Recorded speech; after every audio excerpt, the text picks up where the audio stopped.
Good morning, everybody, and welcome to the Sunday edition of the Paranormal Weekend Morning Brew Show. I'm your host, Nighthawk, and Dennis and G will be on later. Let's see. Let's go through some of the announcements, and we're going to start with the disclaimer. This channel may use some copyrighted materials without specific authorization of the owner, but contends use falls under the Fair Use Act of 1976. This makes allowances for fair use for purposes such as criticism, commentary, news reporting, teaching, parody, research, and general knowledge only per Title 17 USC subsection 107 of the Copyright Act of 1976, otherwise known as the Fair Use Act. Furthermore, Nighthawk High Strange, this podcast channel and all of its podcasts use Splice for all of its advertising and advertising music needs. So there's fair use in that content too. So there's no reason for anybody to claim the music or any of the edited material. So that being said, we're going to go ahead and get right into the thick of things. Let me see here. There is a couple things I wanted to bring up. Okay. And I know you've probably all heard me talk about this before previously, but we're going to do it again, okay? Um, you know, and Dennis and I talk a lot about good and evil, okay? Darkness and light, light fighting darkness, um, good fighting evil, you know. Um, where do some of these cryptids fall into the category? Where do aliens fall into this category? And so on and so on. Um, it's been through our interactions and research and investigations over the years that we've noticed that anything with red glowing eyes, the windows to the soul, is possibly demonic in nature, okay? But I'm going to let you all know something since it's Sunday, okay, and a day where we should all be grateful to be alive. I'm going to enlighten everybody a little bit about this world that we live in, okay, that you take part in every day, that you go to work and slave away for that money that says in God we trust on it. And we all know who the God is. It's not the God of Jehovah up above in heaven. It's not the creator of all things that money is made for. Okay, it's not that. It's not that reason for you slaving away. We have always been slaves. Okay, we're born into slavery. We've proven that time and time again on this podcast. But I want to take it one step further. I want to let you know that our calendar, our time frame is set on demonic time. Okay. Now, let me expand on that real briefly before we get into the subject matter today. Okay. Our time, okay, our hours are based on minutes, our minutes are based on seconds. Okay. There is 60 minutes in an hour. Okay. There's 60 seconds in a minute. Okay. Over and over again, you're going to see the numbers add up. Okay. Everything that we experience in this world has to do with 666. Okay. Everything. Did you all know that our calendar is supposed to be 13 months? Okay. there is actually 13 astrological signs. Yeah, 13. Okay. Did you know that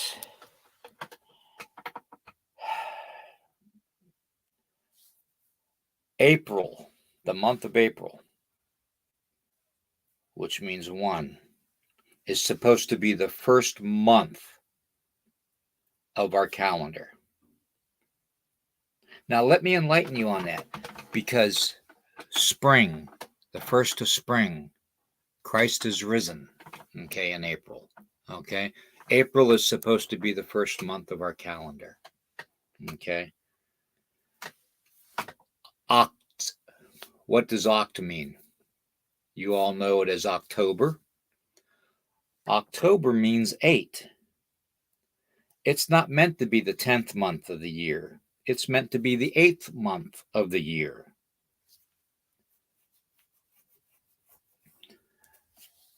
November, you all know it as the 11th month. November is supposed to be the 7th month of the year. Okay. I can go on and on and on, but this is just to let you all know that are listening that there is reasons for this world being in the turmoil and the struggle that you are all in every day. Okay. It's because it's run by somebody called Lucifer. Okay. It's run for a purpose of controlling you, enslaving you to Lucifer's ways. Okay. Enticing you to Lucifer's ways. That's why Hollywood is corrupt. That's why government is corrupt. Okay. Now, that's all I'm going to put out there this morning on the subject, unless Dennis wants to enlighten people more on the subject. Um, but I wanted to let you all know on a Sunday, the day that is supposed to be Sabbath, which really isn't the true seventh day, I believe. Um, there's a lot being said of what's going on in our world nowadays. There's a lot that we don't understand. There's a lot that I tell you to question every day. And I tell you to question it for a reason, everybody, for a very specific reason, because you know there are things going on in this world that unless you are so observant you can catch it, you won't see it. Okay. So I ask you all to be on your wares, to be on a point of observation skills, is almost like a police officer would be in your daily activities. Be observant. Read the signs, and you'll see them everywhere. You'll see them in marketing. You'll see them on TV. You'll see them on ad displays of products and merchandise that you all slave away for every day of your lives to go and spend your hard-earned money on and not put it in the bank. Okay? So, anyways, I just wanted to let everybody know that there is nefarious forces out there, and it's true that we are in a world run by evil. Okay? And evil was given dominion over this world, to govern this world. Okay. And evil is what we fight on every day of the basis. So when me and Dennis and G get into the subject matter of evil and good and the supernatural aspect of things, don't think that we're preaching at you. It's just we're trying to enlighten everybody and to figure out what's going on around them. Okay. Um, So that being said, good morning, Dennis. How are you, brother? Good morning, sir. I'm just sitting here listening, thinking about the days of the week. This world is not really ours, William. Our lives are not really ours. We think they are, but they're guided so much by these forces. The days of the week, think about them. Wednesday actually stands for Wode's Day, Odin's Day.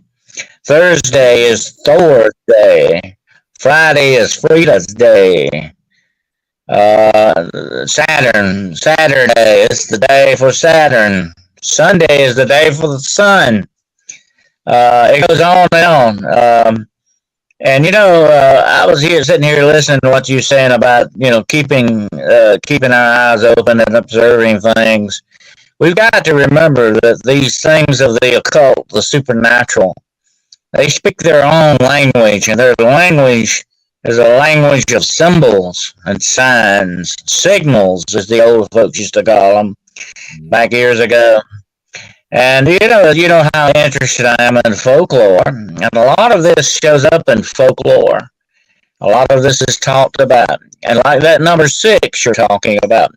Actually, the number 6 is designated as sort of the number for man, for mankind itself. And where does the so-called Antichrist come from? That's his number, by the way, 666. He transcends that number 3 times. The number 666 means he comes out from out of mankind, but he is, of course, the son of the devil. We know that. That's the interesting part about him. He represents man. He's part man and part demon, if you want to put it that way. But yeah, you're so right. A lot of this world around us is not ours. It doesn't belong to us anymore. It was stolen from us. That was the original plan of God, was for us to run this planet, be his representative here, be the connection with him. But these forces that has taken over this world have messed up that plan. And we've talked about this before, that they've even screwed up with our DNA. They've done everything possibly they could do against our Creator and us. And they still do. And they will stop at nothing, nothing. And the quadrants of time actually originated with the Sumerians and the Babylonians. The number is 660. There's that 6 again, the 60 seconds, the 60 minutes, and an hour, And of course, like you said, that's very true about the months. Actually, we even have a month that was stolen by Caesar Augustus, August. He made his own month. Man has been screwing around, and these forces have too, with time since the beginning. The original Jewish people believed, and you were talking about the Sabbath, the original Sabbath was really Saturday. Okay, it's not Sunday. Sunday is the first day of the week, actually. Yeah. The original Sabbath was Saturday, and it did not begin until sundown. Always remember that. Their day ended at sundown. It didn't end. Ours ends at midnight. Their day ended at sundown, and the next day began at sundown. That was the next morning. In other words, it's kind of confusing when you think about it, but that's the way they looked at it, and that's the way that it talks about in the Book of Genesis. The morning and the evening were the first day. You go back and look at it. That's the way it was originally set up. But you're so correct. Even our time has been screwed up by these forces. We're not on our own time. We're on their time. And we live with their symbols and signals all around us. This secret language that they have. We have this controversy going on with Target. The Target stores, and they're losing tons of money, billions of dollars on this. And coming out with these satanic symbols for children. They had to pull them. They pulled them real quick because, they thought nobody would say anything about him. But there they got little children wearing these satanic symbols, you know. Satan loves gay people and all this other stuff. Why do we need that? Why is that coming out in the open? And like we talked about it yesterday, they're not trying to hide it anymore because they know they can get away with it. They know that they have usurped the very balance of power in this world. They've got it on their side now. They're the winning team right now. One day it's going to change. I look forward to that day. But until then, that's what we've got to deal with. You know? Yep. Yep. I agree. I agree. I I'm just blown away at some of the stuff that I've found. We're going to be talking about cryptids today, and more in general. We're going to be talking a lot more about the red eyes and stuff like that, and how they're having the ability to disappear in front of our eyes and everything. And more and more you're going to find out that there are natural things with the laws of nature that are natural occurrences, and then you're going to have your demonic occurrences. And it's our job as investigators and researchers in the paranormal field to be able to discern the difference between the two. And I just think there's a lot of confusion out there when people see certain cryptids and their certain way that they interact with people in an aggressive manner. And I think that there's just a lot of misconception and misunderstanding of how the whole cryptid phenomena is to be played out in the world, whether it's through the demonic or not. And I think we need to today to discern the difference between the two for everybody. So I'd like to kind of focus on that today. But we're going to bring up several different cryptids, and we're going to explain, what we feel is going to be, a suitable, way of describing it, in terms that people can, relate to, on an easier scale. But right now, I want to say hello to Aunt Edna, Werewolf, Scott, my lovely wife Tracy, and if you can keep Tracy in your prayers, she had a rough night. Okay, she had some kind of a medical thing happen last night, early this morning, that really scared her. So just keep her in your prayers today. And as always, please keep Jacob in your prayers too. So my little four-legged son. Ted, thank you for being here. Let's see who else we got in the house. Okay, what's really out there?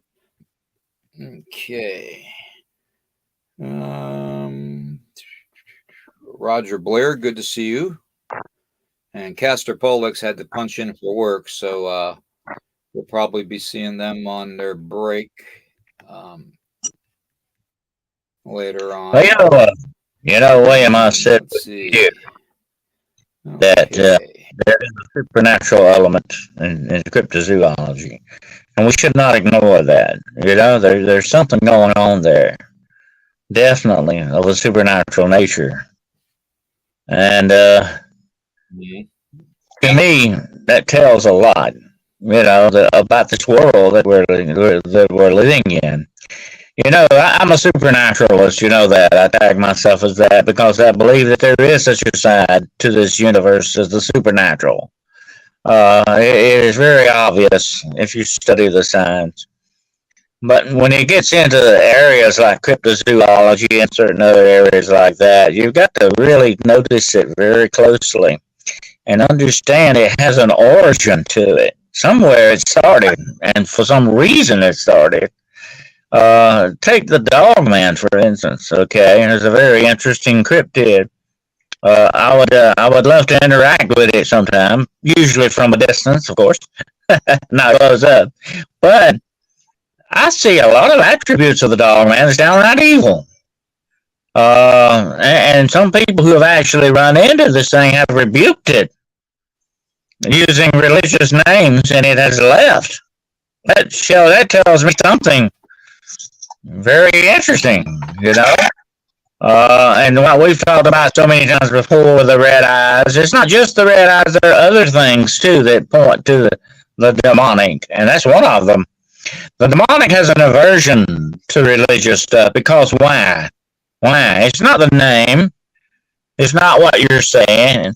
It's that activation, that trigger to faith. That's what it is. You know, faith is a very important thing. That's what gets things done.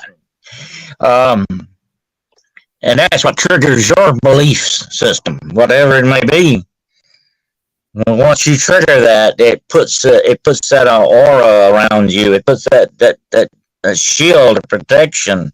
It pushes forth against these things, and they don't like that. And you see that's very obvious with Dogman. It happens a lot. You hear a lot of these stories about people with their interaction of that. Not so much as Bigfoot, but there are other cryptids too, like the chupacabra. The list goes on and on. These things have supposedly red eyes. Look at the ones I call them now. I give them the designation of night flyers. Look at these things that come out of the sky on people. And there are even stories of these things snatching people, that these are the reason why there's some disappearances. What are they doing with these people? Where are they going with them? What's the deal with that? You know, but just like the Mothman and the gargoyles that people talk about, all these things that fly. I call them night flyers because usually they do fly at night. What are they? They sound downright demonic, don't they, William? I mean, with the red eyes, the things that they're doing to people, you know. Here's why I kind of give Bigfoot a pass on that. Because usually he's sort of like I've said this before, he's kind of like, you don't bother me and I'm not going to bother you kind of a guy. You know, he has that kind of feel about him. But he may do some things sometimes that are not good. Like I'm sure in certain situations he could rip your arm off and beat you to death with it if he had to. You know, that would be understandable in certain situations. You know, if you were trying to kill him or whatever the deal might be, I could understand that. That's the part of thing of survival. You know, but the dog man, I feel I would rip your arm off just for the fun of it, just because he wanted to. You know. We have, you're talking about Jacob and our four-legged children, I call them. We also have cats, and I want you to watch the cat. You know, the cats are I love cats. You can't compare them with dogs. There's a whole different breed, whole different thing going on there. But take a look at the cat. As loving as it can be, as useful as it is, it has an downright evil, cruel streak to it.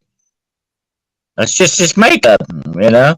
That's the way it is. It's a killing machine, and it keeps its skill by killing. You know, it's like you practice something over and over and over again, you get better with it. That's nature, okay. Let's recognize that for being what it is. That's nature. That's the instinct. But look at Dogman. He goes beyond that instinct, you know, into what we call the demonic. He does.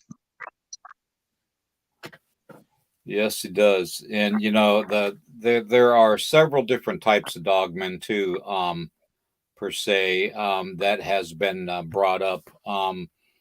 I couldn't find the picture. I had it one time, but listing different types of things. The Gugway is supposed to be one of the most described as a dog.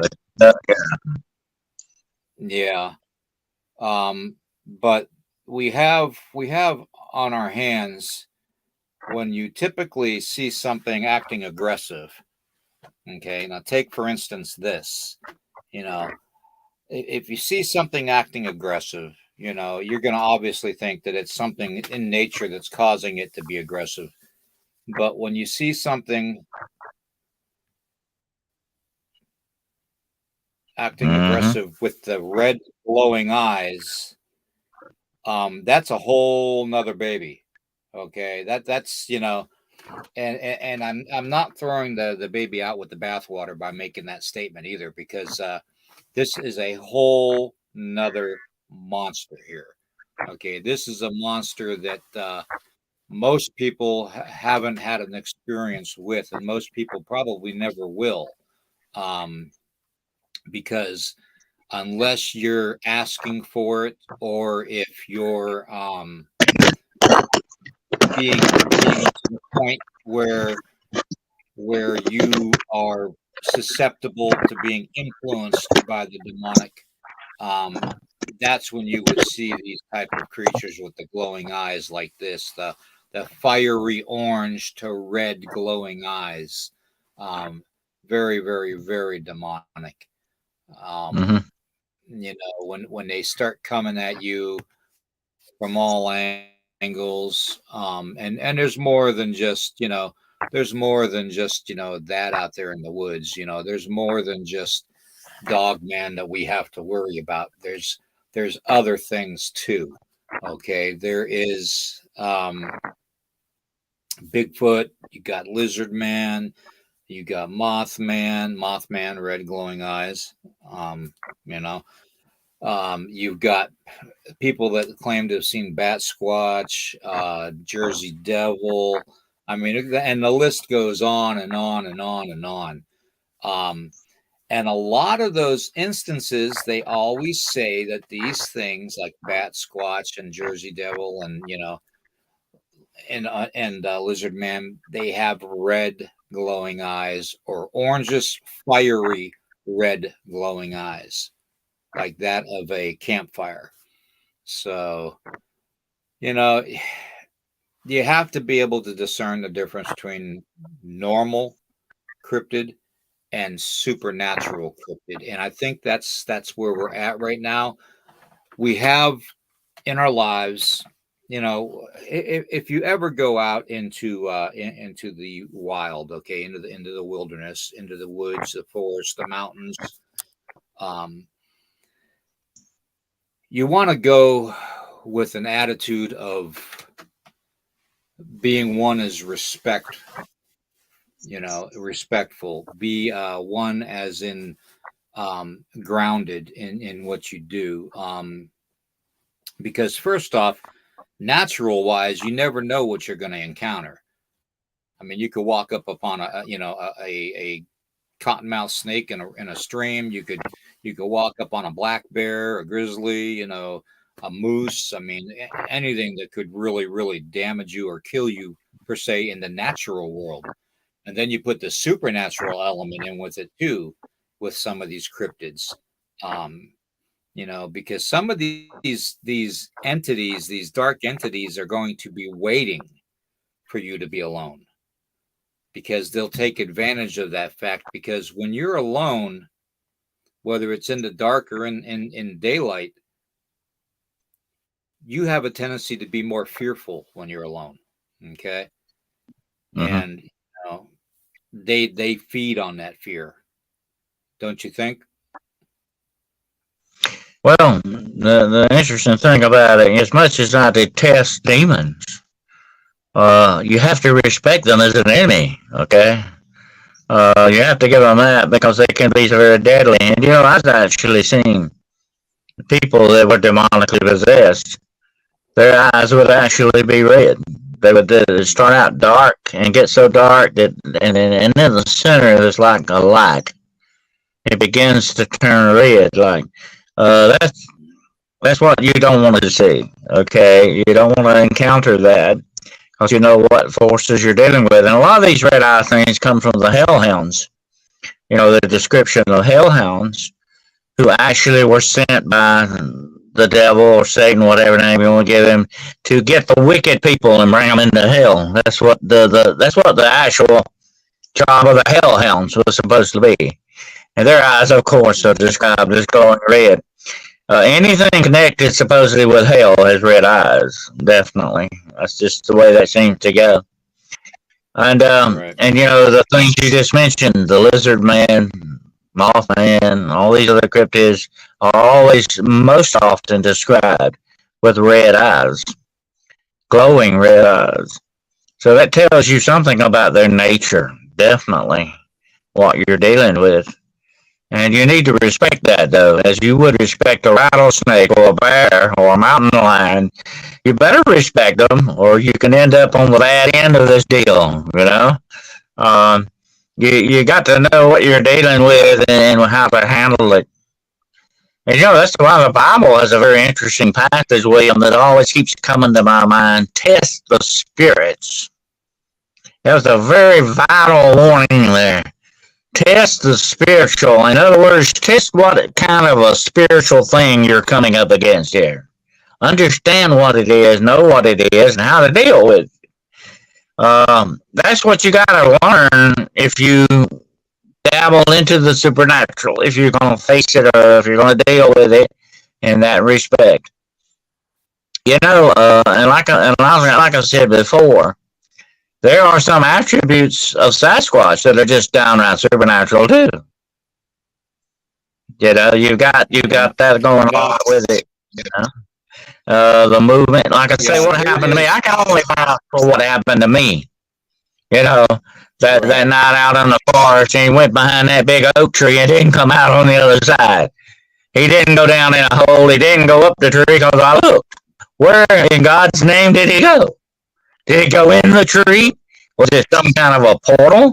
Did he become something else that looked like a tree? I mean, there's so many different things, but look, when you look, you pull back and look at the big picture, you got to say that's downright supernatural.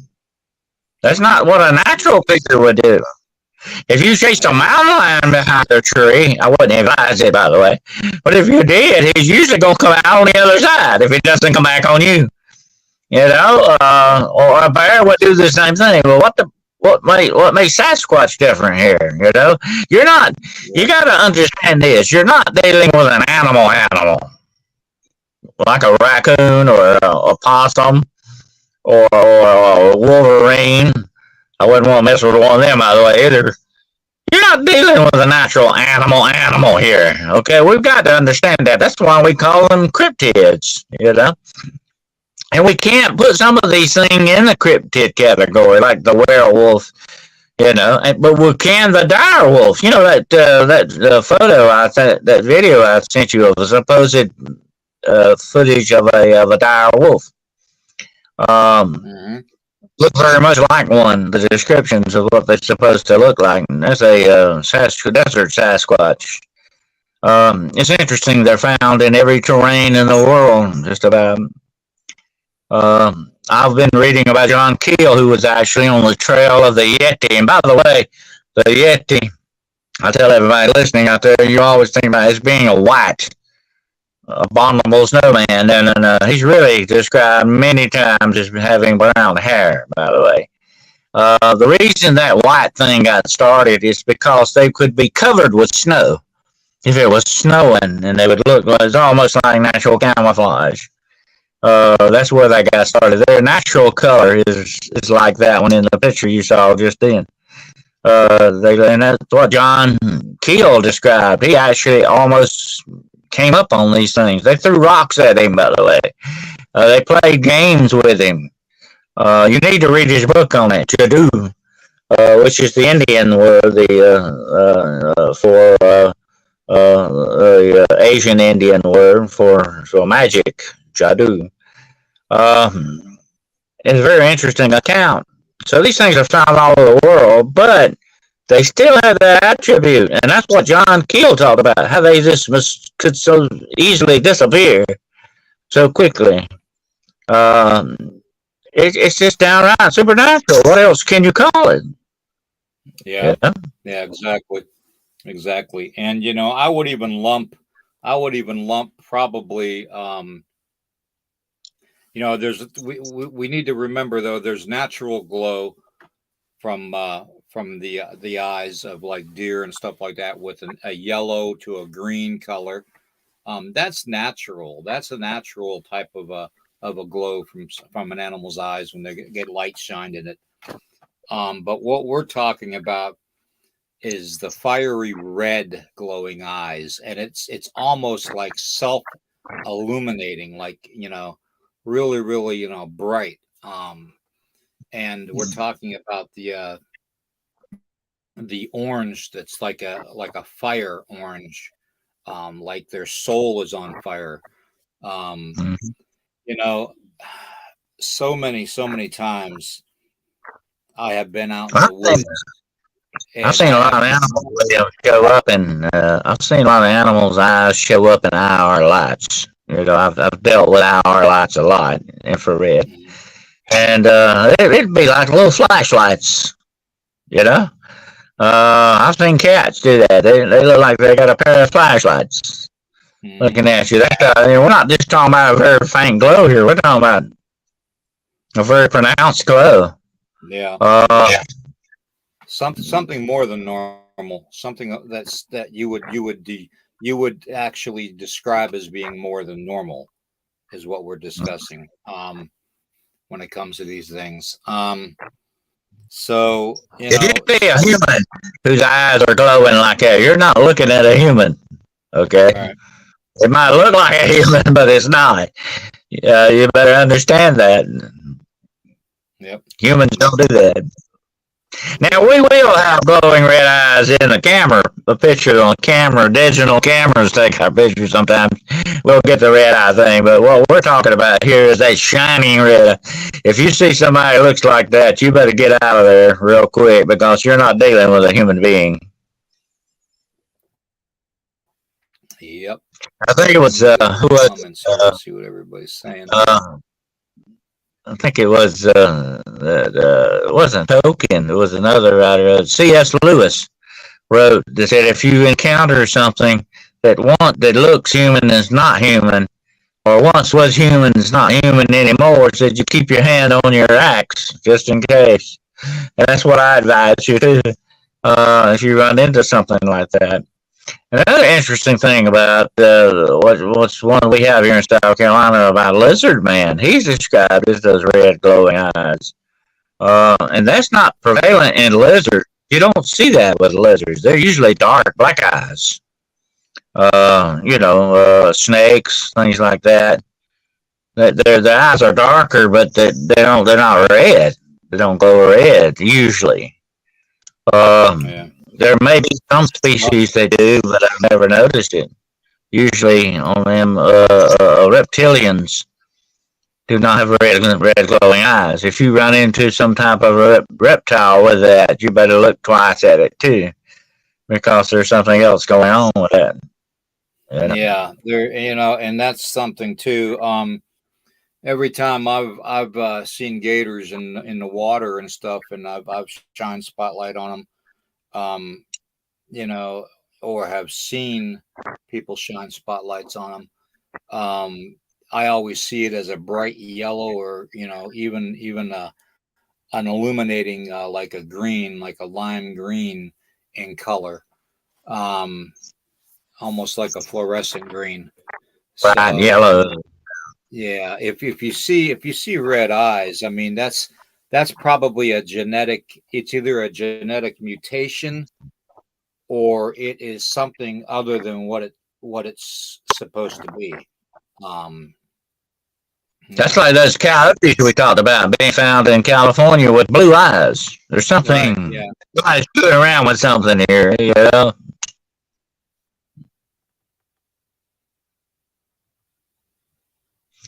Yeah, it's just yellow, and it's very pronounced. I've seen gators out, and I'll tell you something else that looks like that. If you ever go frog gigging, with a flashlight, you should see frogs very well because their eyes light up very well. If I were to run into a gator with red eyes, I kind of look at him twice too. There's something usually not right about that. Um, yeah. but I that's been talked I about know down when. to, like I said, I don't know, how much love folklore. That's been talked about down through the centuries. These red eyes. The devil's always described as having red eyes. The demonic is described that way. Not just the cryptids that we're talking about I today, but know that. the supernatural creatures always have this Yeah, fear, you know? I know that there are some instances where gators will have red glowing eyes because it's the way that the light reflects off of the back of their eyes. So certain angles will show the red. Um, I honestly, um, I honestly believe that some of the stuff that we're seeing in the world with natural animals that we know are just I think a lot of it may be mutation. You know, you see so many different, like you said, with the coyotes with the blue eyes. Um, and it's hard to discern whether it's natural mutation, that natural occurring mutation, Action, natural action. It's or different from is what we're talking is about, it the red glowing scientific? action. Yeah, or Yeah. is it scientific in nature? Where mankind is kind of messing with the species, and then because they don't get the results they want, they just let it loose in the wild, and then you have that mutation intermixing with normal everyday animals in the wild. So you're going to have that kind of mutation. um, then you have cases of, like, say this, well, let's take for instance the devil monkey. you know um, they say the devil monkey has red glowing eyes, constantly red glowing eyes, constantly vicious, trying to get at people. um, they And the say rebobs, that. the rebobs we've talked about, they're described as having red eyes, red glowing eyes. Yep, The rebobs. yep, yep, exactly. Exactly. So, it's not just, it's not just certain species. I mean, it's every cryptid that you hear about that is having the red glowing eyes.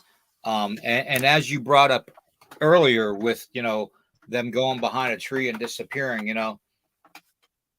is it an interdimensional thing? Is it, I mean, the only way we can discern is if we are on their heels and we follow them right wherever they go.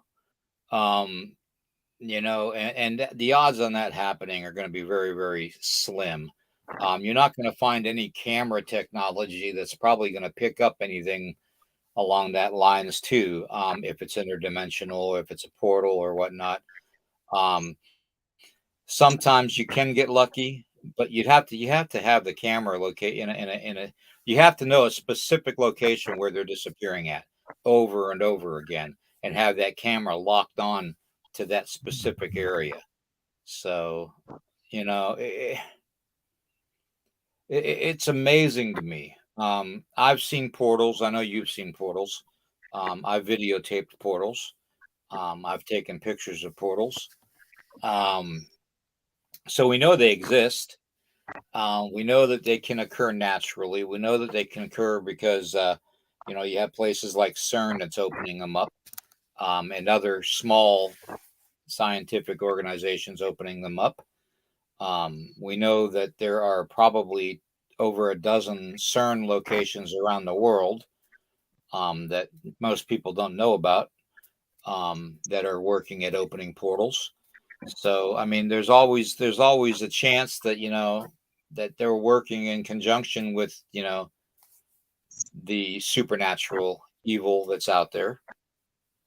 So, that being said, do we trust a government, a world that is so entrenched in evil and manipulating the public because they don't want to be found out? Do we trust the government and other agencies, corporations and stuff that are so entrenched in evil that they don't care what happens to their people, their everyday citizens, the people that they're supposed to be, helping with their goods and services? I mean, it's a world, like I said in the beginning, a world that we are living in currently, right now, at this moment in time, that is only one word can describe this world, and that is evil. Okay. It's like I said in the beginning, it's darkness against light, it's good versus evil. It's, it's the yin and yang effect. Um, yes, you can't have one without the other, but you know what? This world is so manipulated to basically make mankind think that they're stupid, make mankind to feel like they should have something to fear every minute of their day, make mankind enslaved upon the politics and the social media and the Hollywood and and the grocery stores and buy the new car, buy the new house, slave away for 30 years to pay the mortgage, or 15 years to pay the mortgage, because you're already a slave anyways. You might as well be a slave to your home. I mean, it's just, it's one thing after another that people every day are getting hit with, and it seems like nobody cares except the people that are being hit with it. So here's something to think about, William. let me see here. And we need to kind of realize this. This needs to be a realization too. I'm not going to get too deep into this, but the good angelic guys, the good angels, supposedly help us out a lot in a lot of ways that we never know because they make sure we don't know about it. Because the good guys don't draw attention to themselves, and they help under the guidance of their creator. They give you help. Okay, we got to understand that. But they will usually, you won't remember it. They don't call attention to themselves. They don't. That's not their job. But now let's look on the flip side. The bad guys, the bad angels, whatever name you want to give them. We don't realize how much they manipulate us. You know what I'm saying? To do some things. They may think, to make us think that, we're the ones that came up with this idea, or we're the ones that did this. We've got a handle on it. We're controlling it. That's the biggest lie of all, because these things are in the background manipulating us, guiding us, and pushing us the way they want us to go. I've talked about serial killers in the past. And you want to get into some dark areas, you study the minds of these guys. Crawl into their minds for a little while. It's a dark place.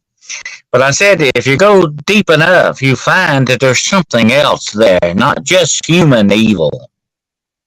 It's pushing this narrative. You know what I'm saying? There's something else behind it. And we've got to realize that this thing is in every aspect of our world. Not only the cryptids, the animals, everything. These forces are behind it all, manipulating and pushing it the way they want it to go. And we've got to realize that's what we're dealing with. And if you pull back and look at the big picture, and I was talking about this to somebody the other day, look at the descriptions of hell and heaven and all these other different places that folklore talks about. They're not downright dimensional. We're talking about other dimensions here. Mm-hmm. You can't take a telescope and look at heaven, the kingdom of God, with a telescope. It's not there. It's another dimension. I think hell is that same, or whatever name you want to give it, would be a dimension. And some of these things are coming from, look at that mysterious bottomless pit the Bible talks about. That's got to be another dimension. Got to be. What else could it be? We've got to realize that's what our universe is here. We've got dimensions to deal with. And some of this stuff is coming from other dimensions. It's got to be. What other explanation can you give it? True, very true. I like Aunt Edna's thing here. Things are changing. Even my red clay dirt is turning to sand. Animals acting weird. Some people can't see. Yes, I agree 100% with that. The world's changed. And the world's changed since CERN started. Let me tell you something about CERN. Just like I just said a minute ago, these forces make us think we came up with this idea. They were the ones that's doing it. No. There's something else behind CERN in some of these things. There's dark science that I call it. There's a dark force pushing this dark science. And making us think we're the ones coming up with it. We've got it in control. We know what we're doing. That's another big lie that they're selling us. Because they're the ones really behind it. And they're the ones pushing this narrative. And like I said earlier, there's evidence plain to see that they have screwed around with our DNA. Do you think they stopped with our DNA?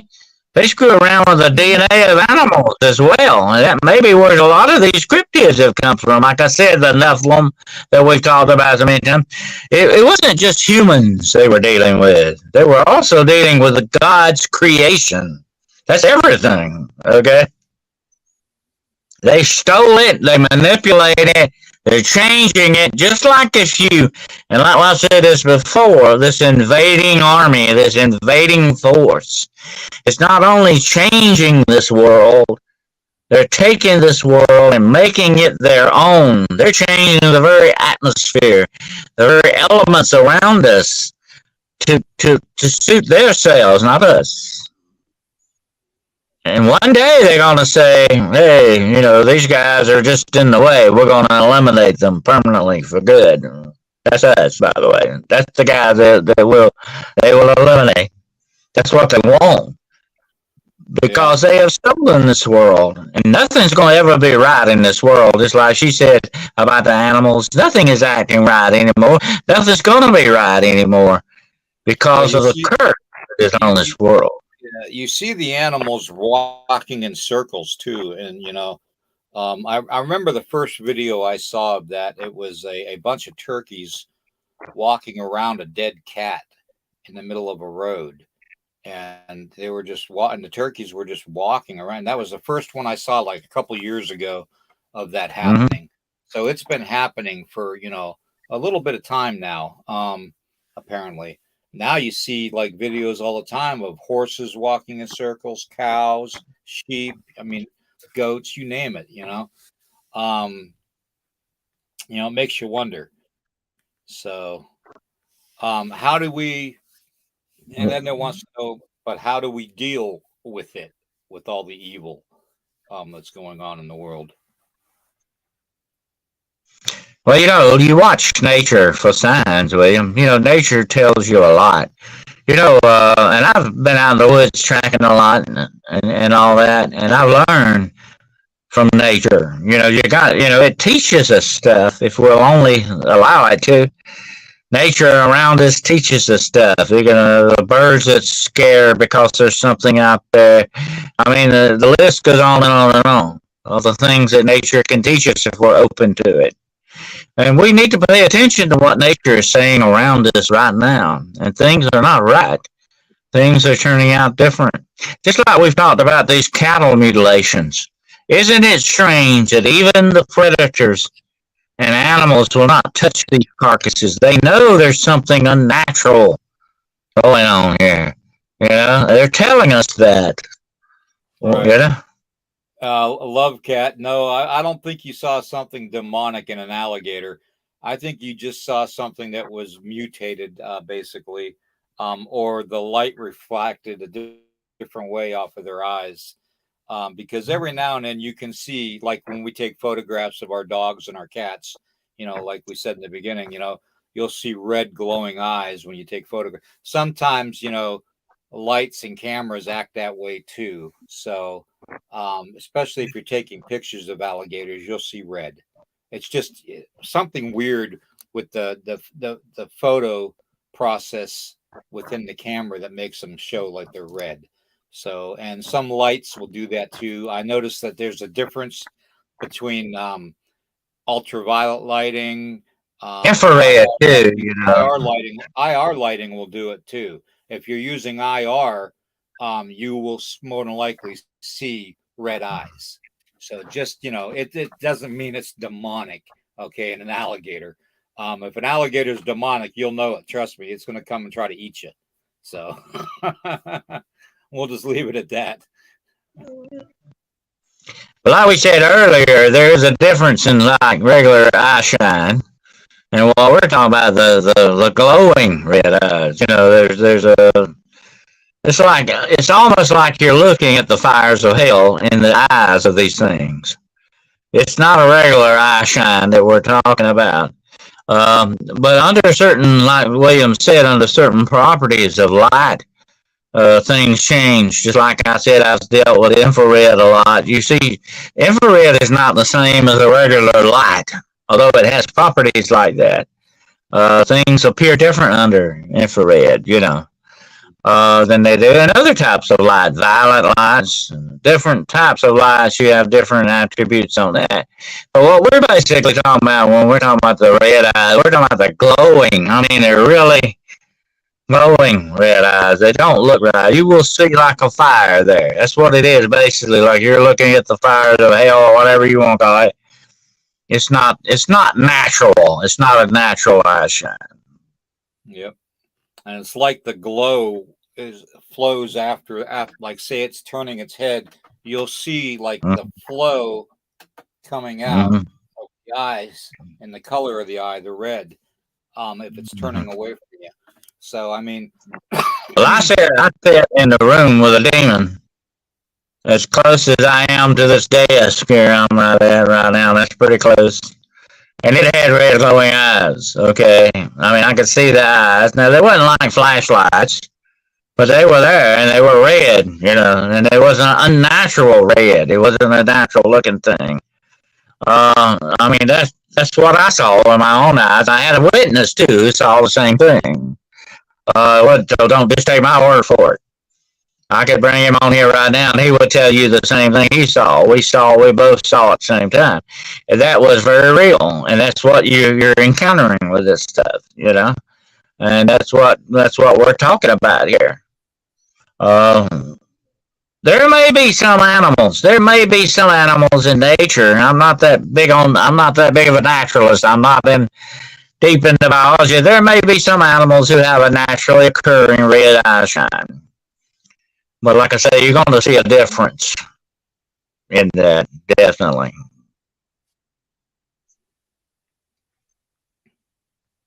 9 times out of 10, I trust the red eye thing. And I would shy away from it, put it that way. I would say, oh, it's not good. That's very true, Ted, you know. That's what I've said before. That's how we push back against the darkness with goodness. yeah, stand in your faith too. Stand in your faith and don't waver. Don't waver one side to the other. You stand strong in your faith. You plant your feet firmly in the ground, and you say, you know, in your under your breath or silently to yourself, you know, you can pray the Our And Father don't get prayer. into You fear. could, yeah, You I don't you mean, don't want to give in to fear because that destroys your faith. That's the enemy of your faith, exactly, fear. Don't give in to exactly. that. That's what they want. They want that negativity. That's why I keep telling people about I know this sounds weird, and I've talked to people. You know, I've counseled people all over the world about these demonic problems. I call myself a demonic counselor more than I actually call myself a demonologist. Although I've been tagged that way, I really consider myself a demonology consultant. And I've consulted with these people all over, and I keep telling them time after time after time, you got to remember the balance of negative and positive. That's what you're looking at. Good and evil, negative, positive. Okay, if you got more positive in your life, or if you're doing good and you're pushing forth with goodness, it creates a shield around you. It creates a light, a spiritual light that encompasses you. I don't care what religion you believe in, okay? Know this.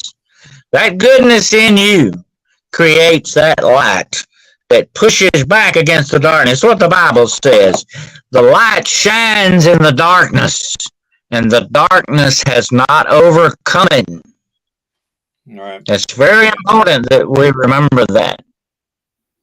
Yep. Well, and we know that from the beginning of creation, what it says in the Bible, you know, and God said, "Let there be light," and light took care of the darkness. It got rid of the darkness. So, you know, I What did mean, it say? You know, God said, "Let there be light," and there was light, and it was good. Did you hear that last part? And Mhm. it was good. The light is the goodness. You know. So let's put it out there then that the first thing is to stand in your faith, stand strong when Mm-hmm. you're dealing with these questionable entities. Whether you know it's supernatural or not, whether it's cryptid in nature with red eyes, um, say whatever prayer comes to mind that you feel comfortable saying, whether it's the Our Father prayer or whatnot. That helps. I know as Native Americans, myself and Juno and all of us, we have our medicine bags on us, and we hold strong with that, and we pray to the Creator for protection. So it's that way of doing it. Some people talk about carrying certain objects with them, whether it's wearing a cross, and I do wear a cross. I have it right there. You know, um, so yes, I I do have wear a a seal of cross. Solomon on the seal of the seven archangels. Um, it has their signals. Very powerful stuff. But let me tell you this. Okay, we're talking about red eyes and all this stuff. Before you get into that, you're gonna feel that evil. Okay, if you really got any kind of sense at all to you, and you're not just dumb, unfortunately too dumb to do anything. I don't think there's nobody out there like that. You're gonna feel that evil. You're gonna feel it. It's gonna raise a hair on the back of your neck. You're gonna know that you're really dealing with, whether you're trying to deny it or not. You're gonna know without a doubt you're dealing with evil because like that demonic episode I had, and I've run into these things time after time after time. That's not the first time, won't be the last. But before it ever looked at me with those red eyes, I knew what it was because I could feel the evil emanating off of it. It was very real, just as real as the skin on my arm. You know, um, Yeah, I could feel it. You're gonna feel these things. You know, your Creator has put that in you. He's put that pole of feeling in you, that compass. I call it a moral compass. He's put it in every one of us, but some of us deaden it. Some of us ignore it. Some of us push it aside. We don't want to deal with it. We shouldn't do that. That's a safety thing there, folks. We need to keep in touch with that because it tells us a lot of things. It will tell us things that our eyes can't see and our ears can't hear. If we'll only listen to it, pay attention to it. And that's the one thing before I saw any eyes or anything else. I feel it. I know what I'm dealing with. You know.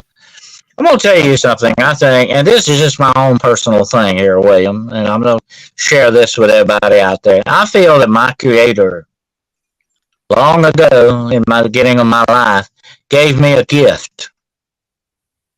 We all are given gifts. I think we have talents. We all have different gifts. But I think I was given a gift, and I don't brag on it. I don't talk about it that much. But I think I was given a spirit of discernment. I can discern things. It's almost as if it's become a second nature to me. I discern things. And it's not just because of the experiences I've had, and I've had a lot over 55 plus years. It's not that, but you learn from that, of course. But I think this was something my Creator put in me, a gift He gave me, a safety net, you might say, that I can discern these things and know what's right and wrong and what's good and evil before a lot of other people realize it, and it's good. And I think we can all have that though, if we exercise it, you know, like a muscle. all right. Yeah, yeah. One thing I've noticed, the chat is like 12 minutes behind on StreamYard from what is currently being put up. So give us a moment to actually get through and come up on any questions that you guys might Yeah. have. Okay. Um, I don't know. I don't know if it's YouTube that's doing it or if it's. Here we go. And it's kind of real laggy today, lagging behind pretty good. Yeah, I mean, here's a And, CERN thing. We're I talking heard about today CERN they're here. doing that, and they don't realize that these forces are manipulating them to do this. They want the doors of hell open, or the doors to these dimensions. And like I said earlier, hell is another dimension. Okay, we got to look at it that way.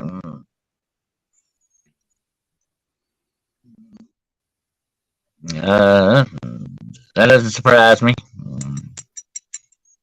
Yeah, Fort Detrick is really Fort Detrick is part of the chemical warfare project. So they did a lot of genetic stuff there too. So that doesn't surprise me at all that there'd be freaky stuff going on there. Um, Fort Meade, on the other hand, I believe had the kind of like the men who stare at goats. They had the type of studies from like MK Ultra to mind control, mind manipulation studies, remote viewing, all of that. So yeah, that didn't surprise me at all. And Edna, when it comes to that area, so And let's see here. ever since COVID-19, all these biological labs are really under the microscope. They're really watching them close now, and so they had to change their game a lot on it.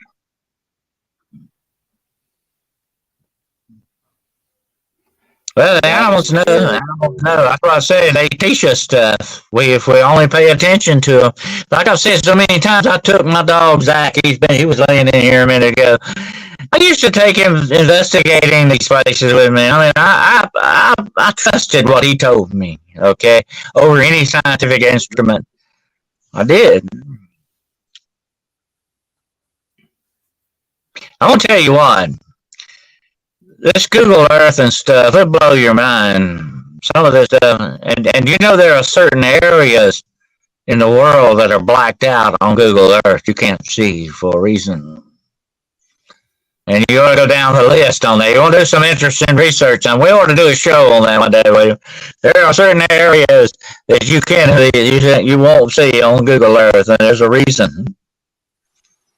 Yeah. Around me, we see a lot of Black Hawk helicopters. Um, the ones that don't have the markings on them, I'm sure Juno sees them all the time too, where he's at. Um, we have a dumb facility not very far from us. Um, so yes, it's you see that kind of stuff. We see aircraft flying, and then all of a sudden it'll disappear, like when it comes up to the mountain. So obviously it's going But into the mountain. you're an old military guy. You don't know what I'm about to talk about here. Every aircraft in the world has something in common. They all have transponders. Yeah. Black helicopters do not. All right. Yeah, and I do track a lot of that with the app on my phone. I have a flight coordinating app on my phone, the best one on the market, I believe, because it's free. But and typically it'll show some military flights.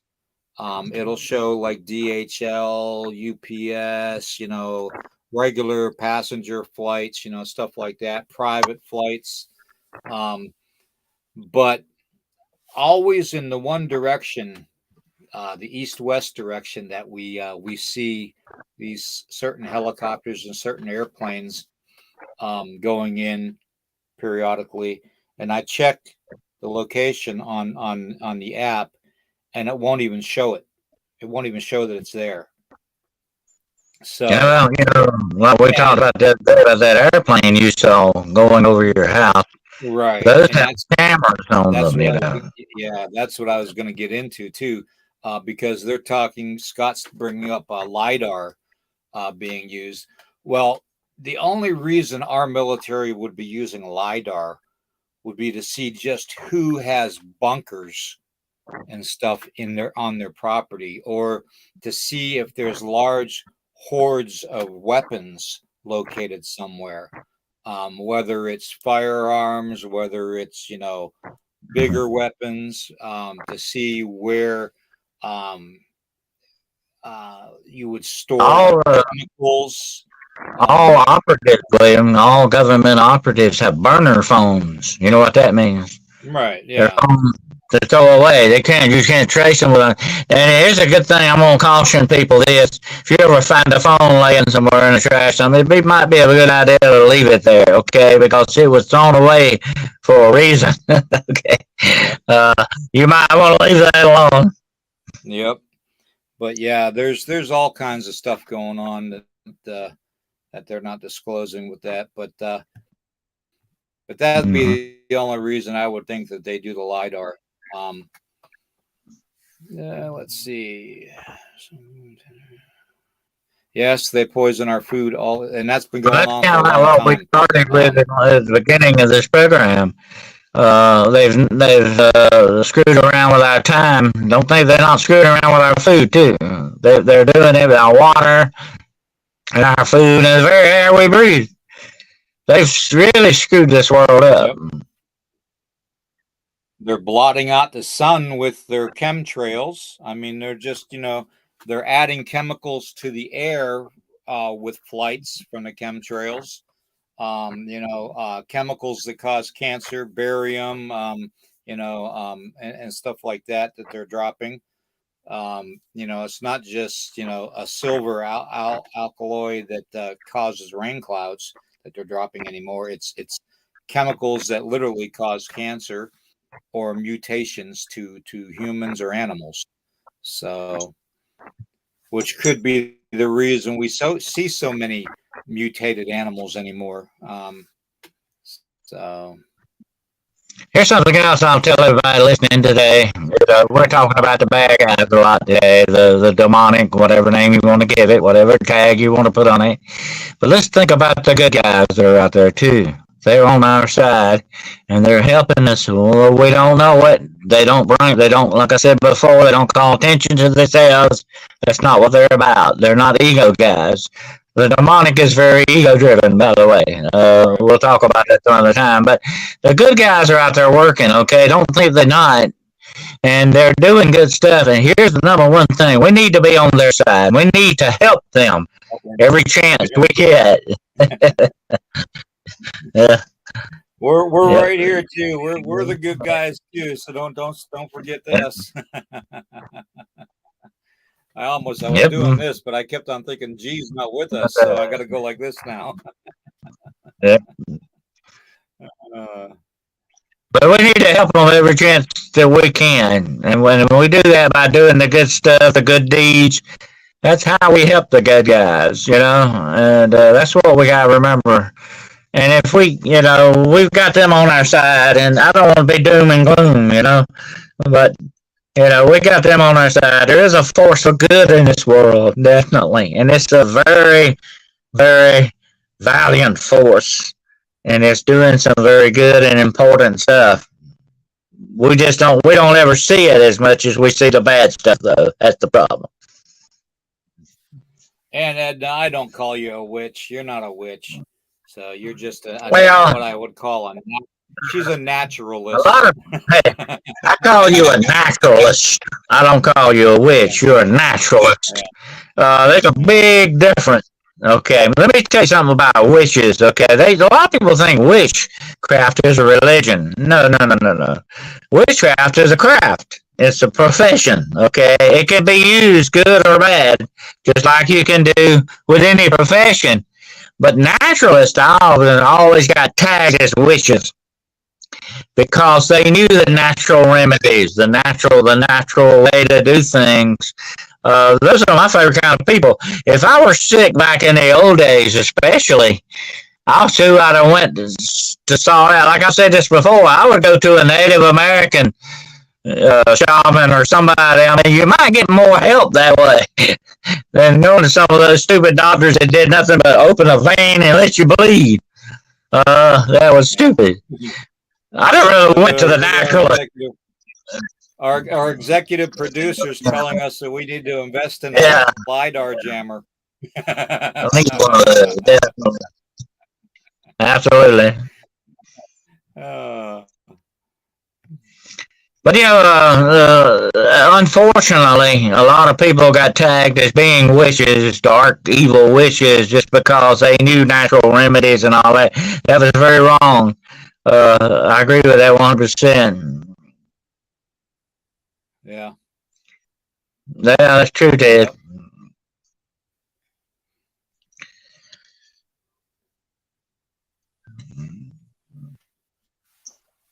Well, you're gonna have those, Ray. We can't, like I said, you can't let them spook you and throw you off. We've got to hold the line. That's what it's all about.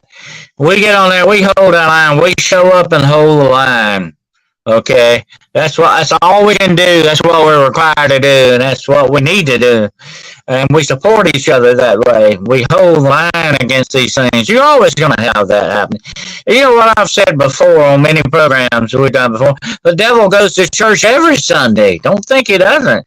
You know, a lot of people sit in churches and say, "Oh, I'm feeling good," and all this, and they don't realize there's a bunch of devils. The bad guys always got somebody in there. Okay. Look what Jesus said about Judas. You know, he told all of his disciples, "I love every one of you. My Father gave every one of you. One of you's the devil." Yeah. You always got that. Yep. But we can't give up. We got to hold the line. Yep. Hold that line. That's good. That's good. Nothing wrong with that, isn't there?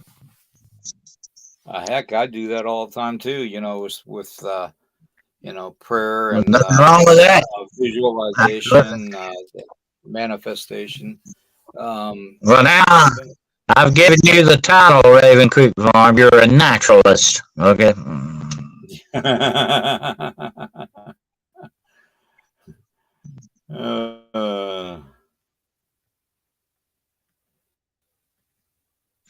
That's very true. Well, that's sort of a hypocrisy of it all. Go around trying to heal everybody else when we are broken ourselves. That's the bad thing about that. That's why you say, "Hit physician, heal yourself." Yeah, stupid stuff, Ted. Stupid stuff. People always do stupid stuff. Like I say, I think there's some forces of darkness pushing them to do a lot of this stupid stuff too. Yep. Oh man. Oh, this wooden chair is an awful rough. Don't let them get you, Raven Creek. Like I say, hold the line, push back. That's what your creator wants you to do.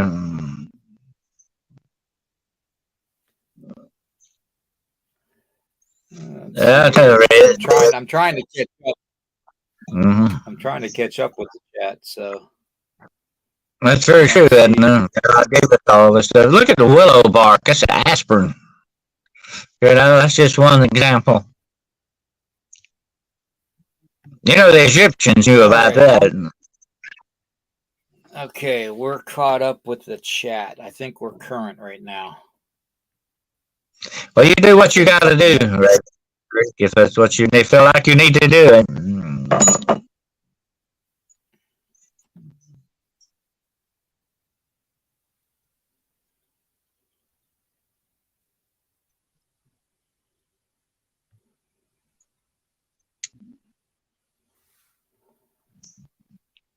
Nope.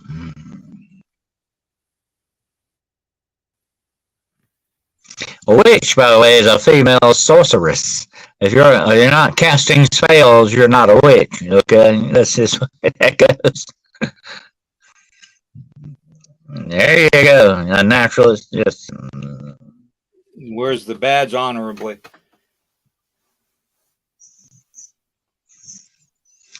Yeah, she sounds like a granny witch, Melissa. They used to call the granny witches in the mountains.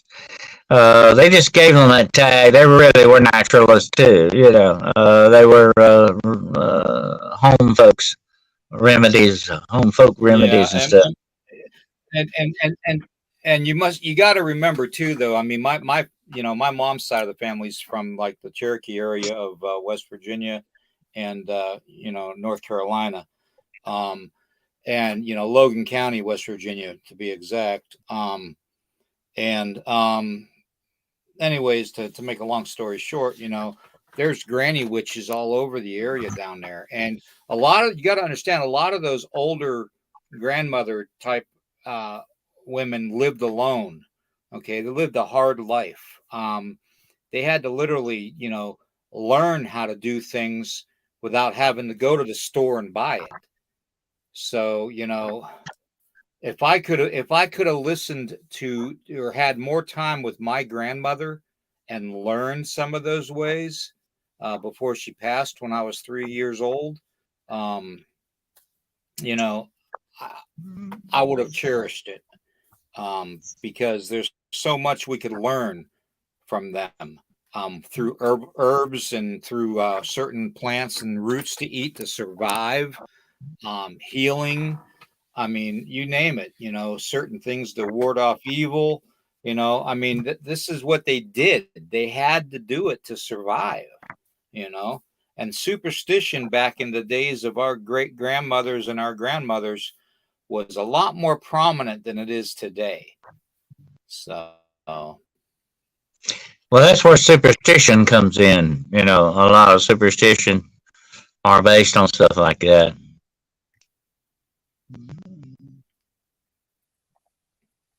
Um, a lot of the folk remedies were true. Like uh, my one of my favorite. Think about the dandelion. It's a terrible weed. Everybody hates it. You hear them railing against it. But look at all the stuff dandelions can do. The tea you can make out of them, the roots you can eat, and the flower you can eat. The flower. I mean, it's a very beneficial thing, but it's considered a weed. yep, exactly. Yeah, here's a good one too. Mullein. Mullein. I mean, and Yeah, I've got some growing out in my yard. Actually. Honeysuckle was used for ailments of the stomach, to fight fever, to fight delirium, to fight what do they called it back in the day? They called it rickets back in the day. Yeah, You something. know, Yeah. and it's also a very sweet tasting, nectar. So, I mean, there's so many different plants out there that we can, maybe I should do a show on that, on herbalism, because I've probably forgotten more than most. I always remember. You remember the old Farmer's Almanac calendars and the Yeah. almanac you would give them? They had tons of those old stuff telling about the different weeds and what they were good for, like for your kidneys or your heart and all that. They had a plant for everything. Just about. It's a Yeah, good they thing every that part of it down in mine. yep, dandelion jelly and Honeysuckle honeysuckle jelly. jelly. Boy, Yeah. you know what? I could use some honeysuckle jelly because my grandmother and my mother used to make that. So That's good stuff. Makes my mouth water think about it. yeah,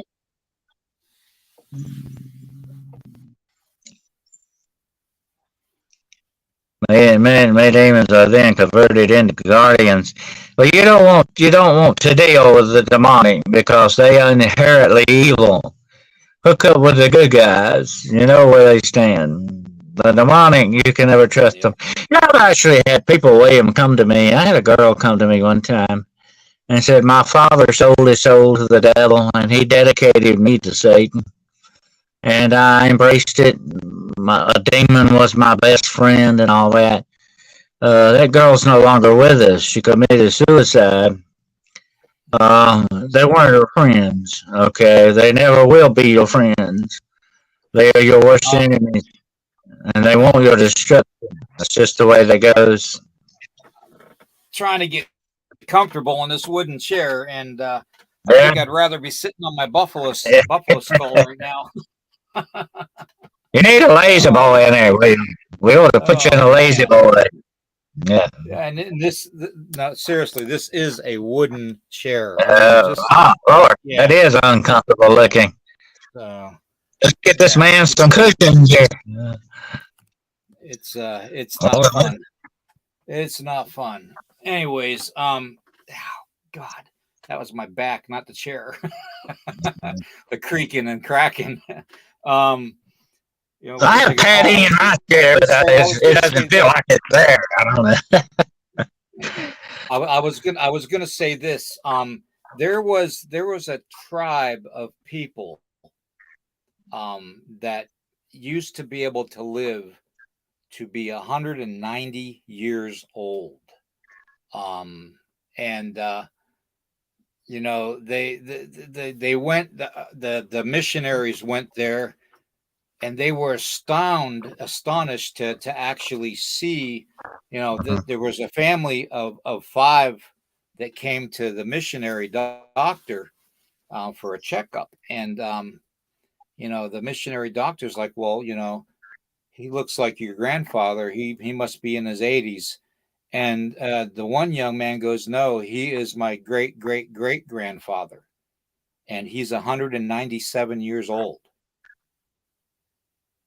And the doctor he couldn't believe it. He goes, well, then who's this? And he goes, that's my great great grandfather, and he's 160 some years old, and so on and so on. And it went down. And then he goes, this is my grandfather. My grandfather is 80 some years old, and this is my father. He's 55 years old, and he says, I'm 30 years old. So and it was just amazing to this missionary doctor. So this missionary doctor watched what they ate and what they drank. And he said, they drank just, they drank and ate normal. He said, but what they did when they ate their fruits and they ate their vegetables, they ate the whole thing, seeds and all. Okay. And it says in the Bible to eat the seeds and all of your fruit and your vegetables. Okay. It says that in the Bible. God ordained, God had put everything in this world for us to survive against the devil. Okay. To live long lives like in the biblical times. And he said that the one seed that he found that they ate a lot of was the apricot seed. And apparently the apricot seed had a low level of non-lethal arsenic in it. And he said, this is the good arsenic. This is the arsenic that would help you. It would kill off cancer. It would do this and that and the other thing. So what did I do the other day? I'm on the phone and I'm Googling apricot trees, seeing if I've seen people eat an apple. They eat the whole thing and take the stem and pick their teeth with it. That was they eat the whole thing going on, and really, there's a lot of nutritional value in that. Just like there are, unfortunately, a peel of a banana, but you can't eat that, But I mean, if you could, you'd get a lot of nutrients. But you see bananas. Monkeys, when they eat bananas, they eat the whole thing. They don't peel them; they eat the whole thing. Yeah. But here's another thing: you can never give Jacob anything with seeds in it, because seeds for a dog, they go in a dog, they turn into poison. Yeah. You have to be very, very careful about that. Some metabolism can't handle that, but humans are very versatile that way. Yeah, our stomach acid is very, very strong, so that'll break down most anything. Take it from me, I know. I don't, they made my stomach into my esophagus, so I got to deal with that stomach acid every minute of the day. In fact, I hardly got any sleep at all last night because I was coughing all the time because of the stomach acid coming up. So, but yeah, I've that had a lot of over the years. I've had a lot of acid reflux, and my esophagus ain't the best of health either. By the way, sometimes I don't swallow right. I can tell it's not. Of course, as you get older, I guess things wear out. But that acid reflux doesn't take a toll on you too. yep. I got a handle on it now. It's not. It doesn't bother me now as bad as it used to. But yeah. Yeah, they say seeds. Seeds are the. You got to look at something about seeds. It's very interesting. They are the beginning of life. They have a lot of life to them. They have that essence of life to them. The only thing is, I just can't eat those peach seeds. Big cord and the Well, you peach. have to take it out of the. A You'll have little to bit take it hard on out. the teeth. Yeah. Well, you take the hard casing around the seed for the peach Yeah. is just a hard casing. You have to split that open to get to the seed. Yeah. So, but yeah, there's arsenic in apple seeds too. You're right, C Duke. You're absolutely right, and that's what makes apple seeds good for you too.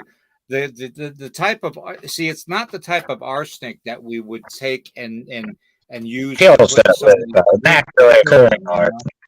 Yeah, it's Yeah. the good arsenic that helps your body build up an Mm-hmm. immune and fights off disease, malaria.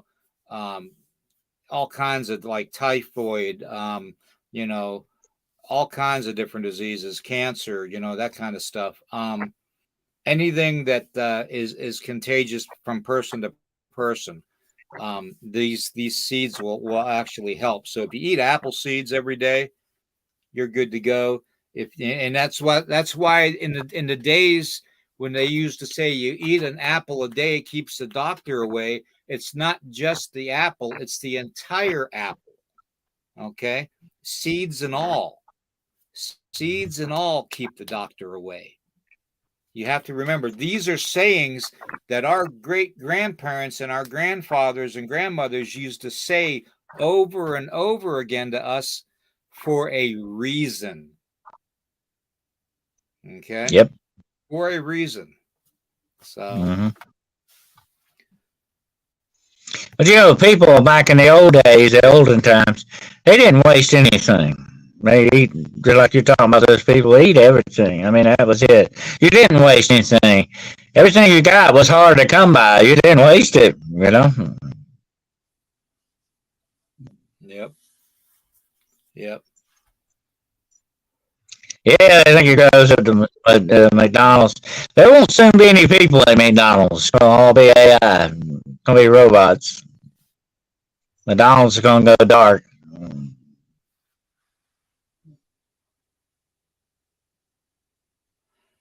Oh yeah, I put stuff in it.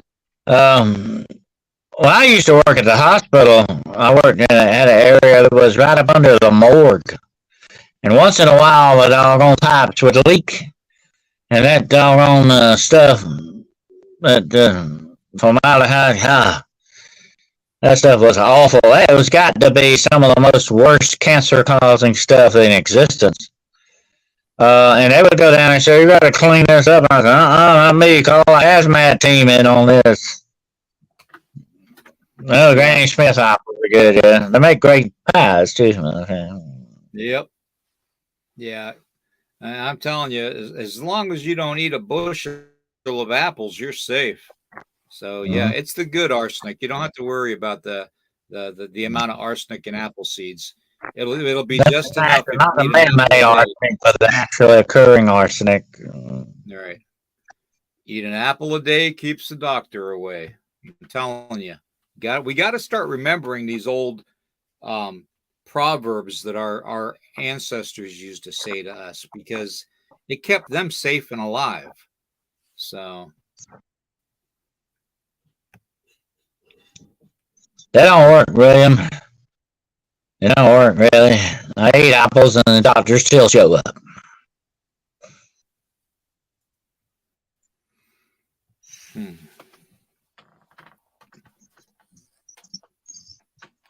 Yeah, but that's the volume of cyanide in an apple is not enough to even worry about.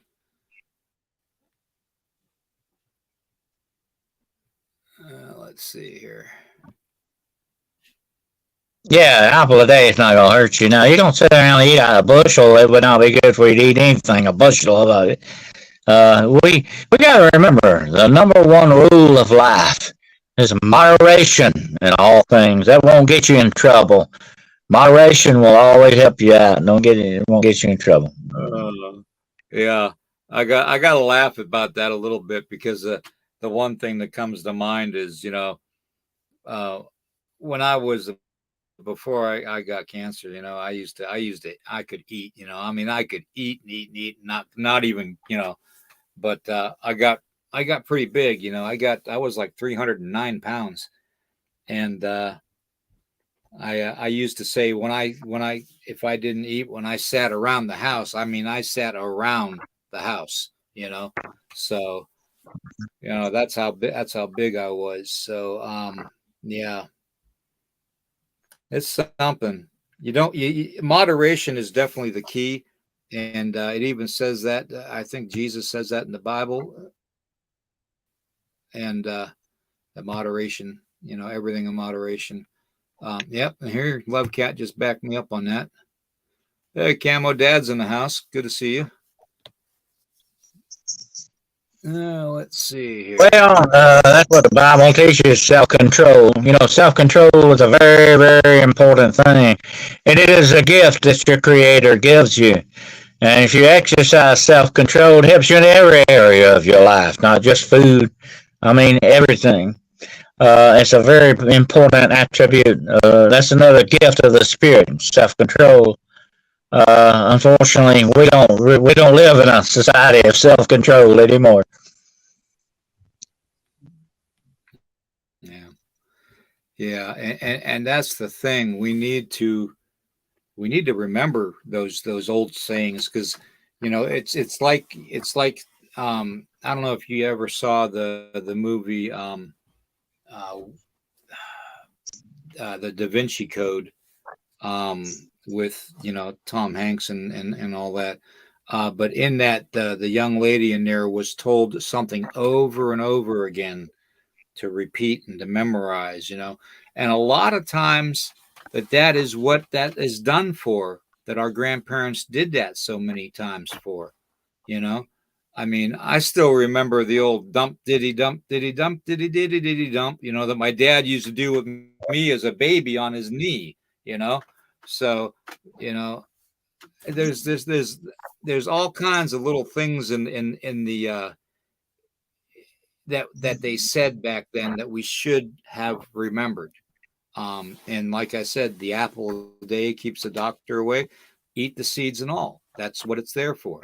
If you can find an apricot seed tree, eat some apricot seeds. I mean, they literally the doctor said that they eat those apricot seeds like peanuts. Okay, that's the volume that you can eat in that with with the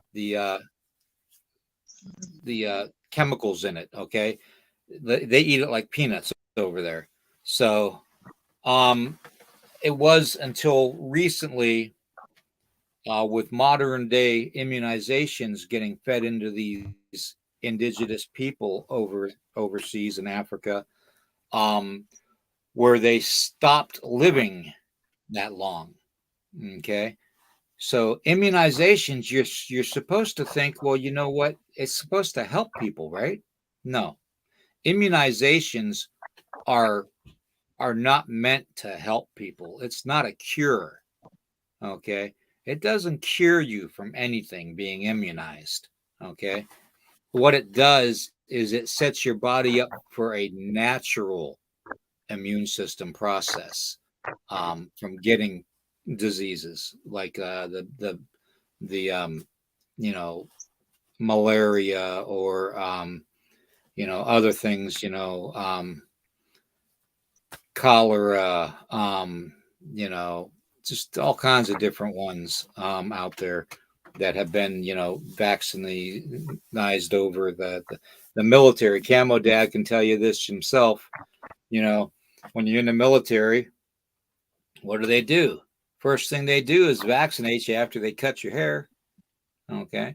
And you have two guns, one on each shoulder. And you're walking in a row with all the other recruits. And you get to this point where you're stopped, and all of a sudden you hear is twap, twap, You get 20 shots in this arm and 20 shots in this arm, and you're told what 10 of them are for. So, what's the other 30 for, So, I don't know. I just have a real, I don't like the whole immunization thing. I believe in the natural immunization process, so your body builds up your immune system. Now the polio vaccine, that was probably a good thing. So that I will say, because it did stop the spread of polio. So that was one time out of 30 different vaccines that, and then they came out with that one where,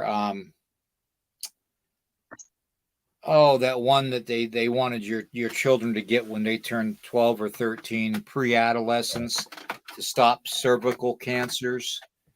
I forget what they called it. I don't know if you would know what they call that, Dennis. But I don't think our kids ever had that. I think they were too old. So let's see. Yeah, I was thinking, when you go through that stuff, the immunizations and all that, it did strengthen you. It made you, in some ways, a better soldier. Whether it was good for you or not, I can't know about that. But it did strengthen you up. I mean, you became part of the unit. That's what an army is. They think as one, they act as one. You do every one of them the same. They're not individuals, in an army. Yeah. That's what it's all about. I'm just sitting here thinking that we were talking about fruits and all that. A lot of people, I was going to tell some people out there, you might not know this, but the tomato at one time was considered to be poisonous. It was called the devil's fruit, a Jerusalem apple, or a love apple. They figured it was only fit to feed to the hogs, the tomato.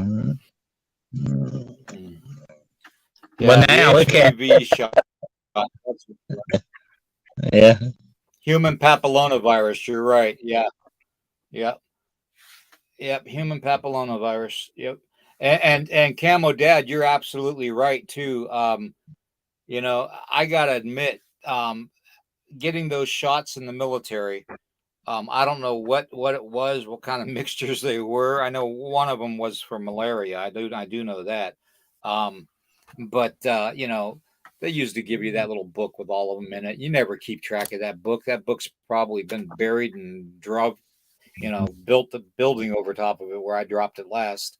But well, that's still the number one killer in the world. You know what kills everybody the most? The most people die not from gunshot, not from wars.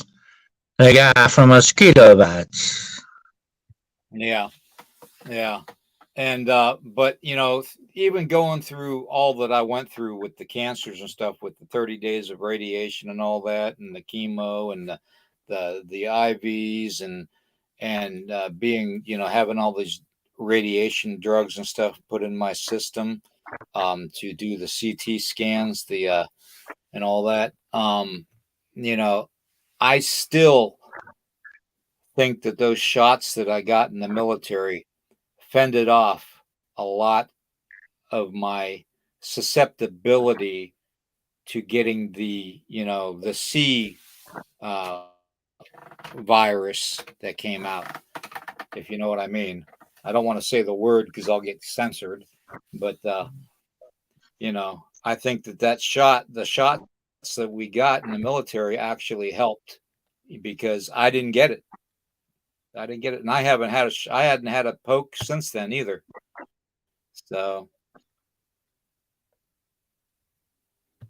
well, A lot of this stuff, unfortunately, they put in is just not natural, like we were talking about earlier.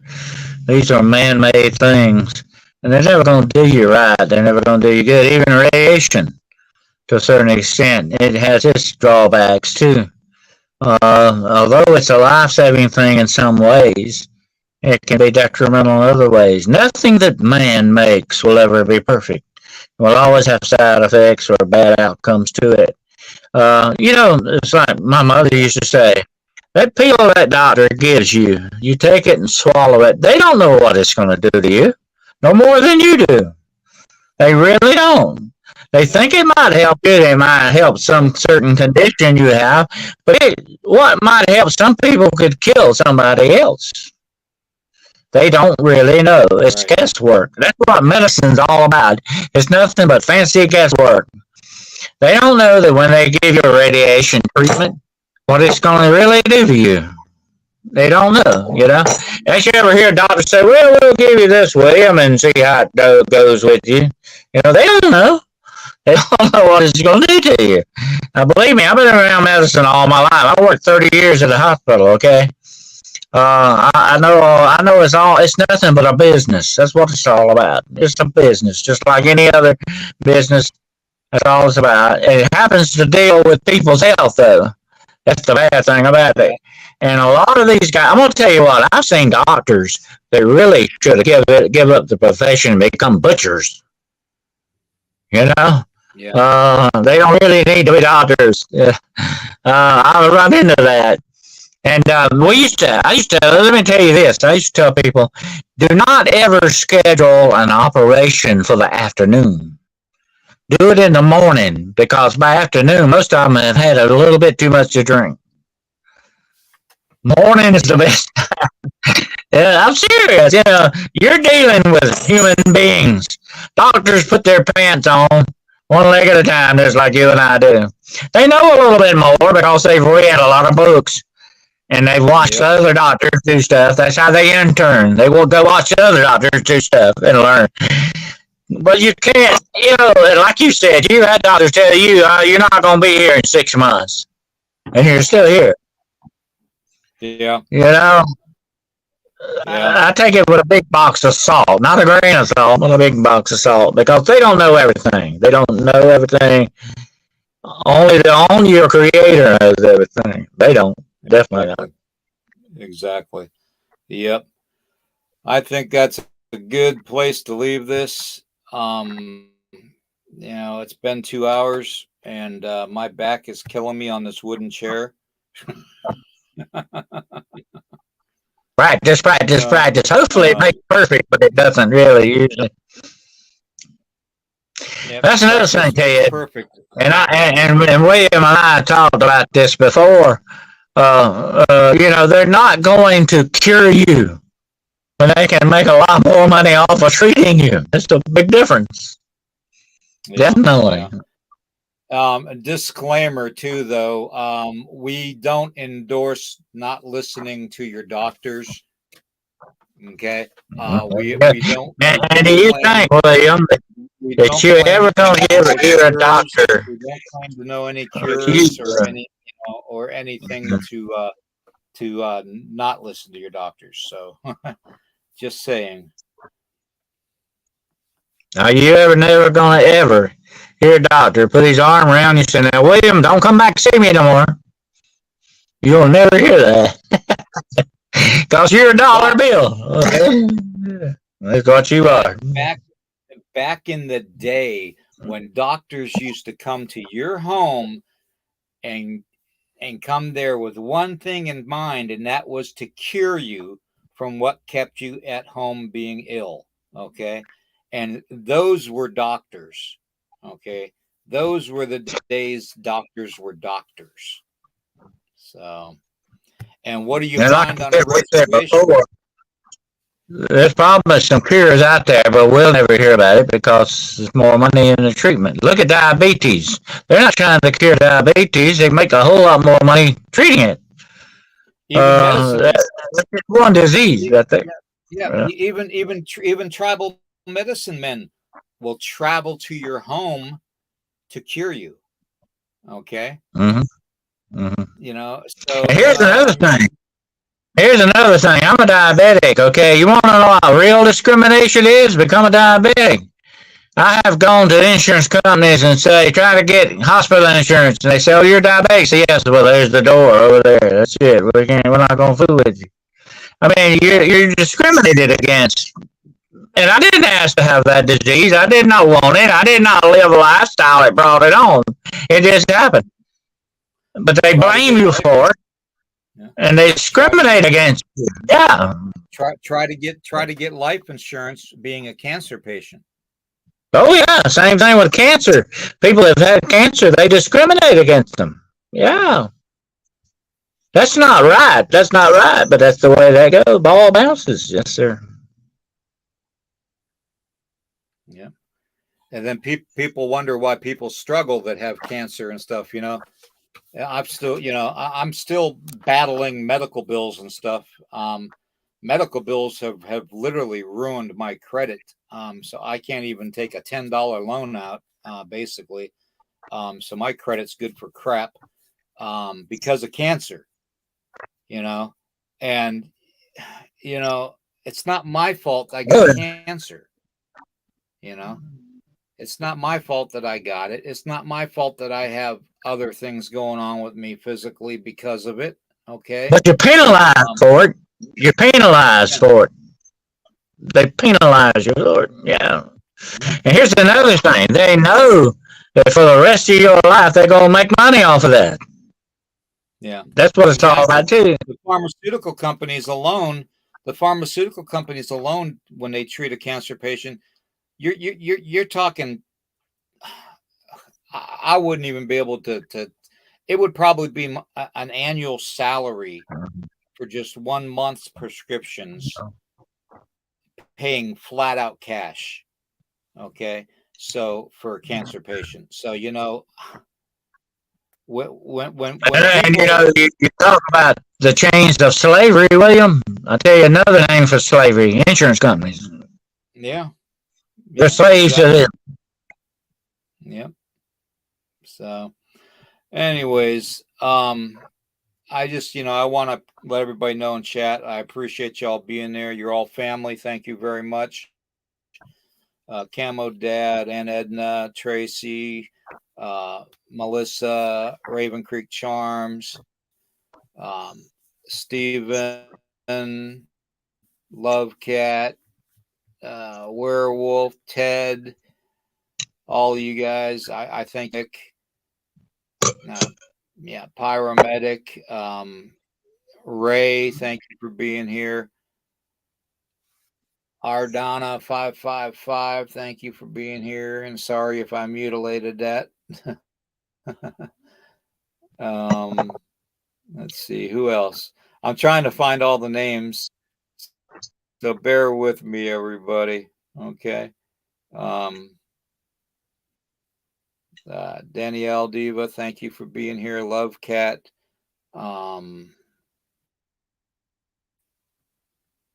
And if I missed you, I'm sorry. I know Joey Z was in the chat. Scott was in the chat. Karen, thank you very much.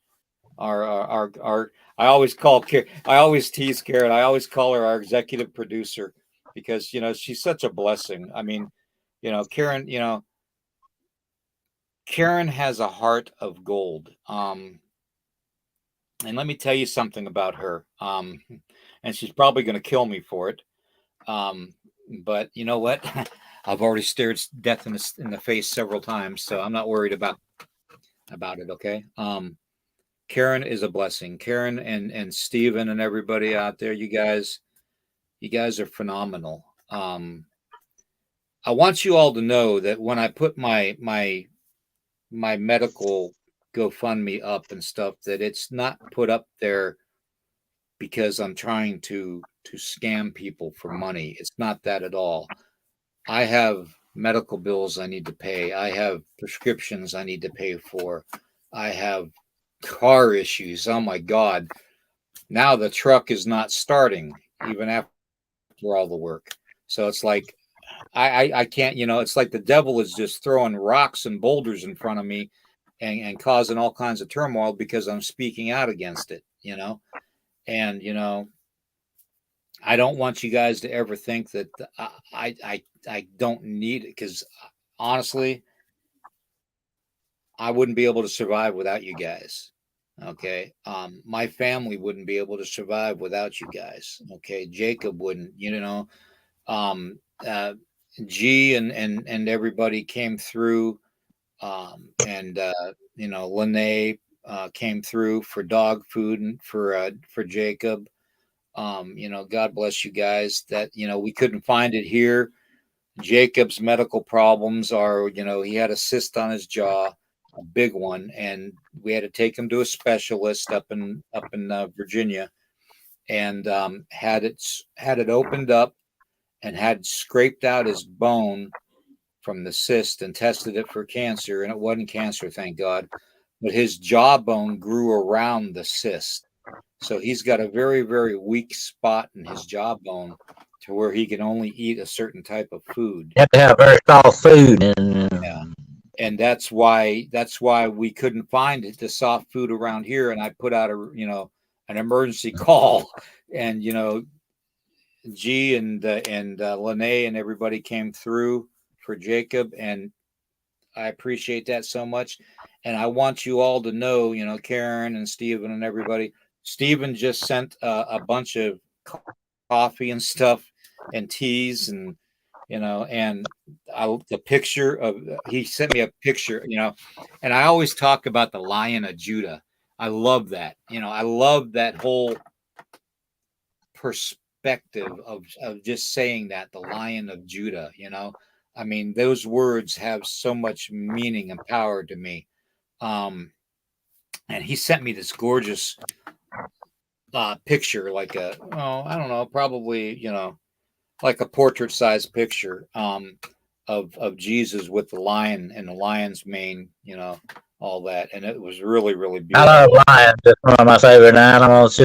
That's very interesting. And I was telling somebody that the other day. I said, he left this world as a lamb of God, but he will come back as the Lion of Judah. Yeah. Anyways, I just, I really want you all to know that, myself and Tracy and Jacob, we appreciate everything you guys do.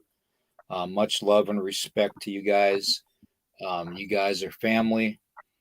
And for that, I'm going to give away stickers again. But I need certain people that I'm going to pick out of the chat. I'm going to pick them myself, so it's going to be a surprise. And I'm going to pick two people out of the chat that commented the most, and I'm going to send them stickers. And I'm going to probably notify, if I have you in Messenger, I'll probably notify you in Messenger that you were picked, and to send me your mailing address so I can send you the stuff. Okay. Just so you know. But thank you all very much for being here, being a part of this, this family. If you can, like, heart, and share this out as much as you can.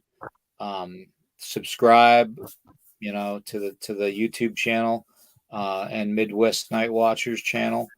Um, we have this community for a reason, and long after I'm dead and gone, I hope this community stays strong and continues on, and the contacts that you made with the community stay going strong.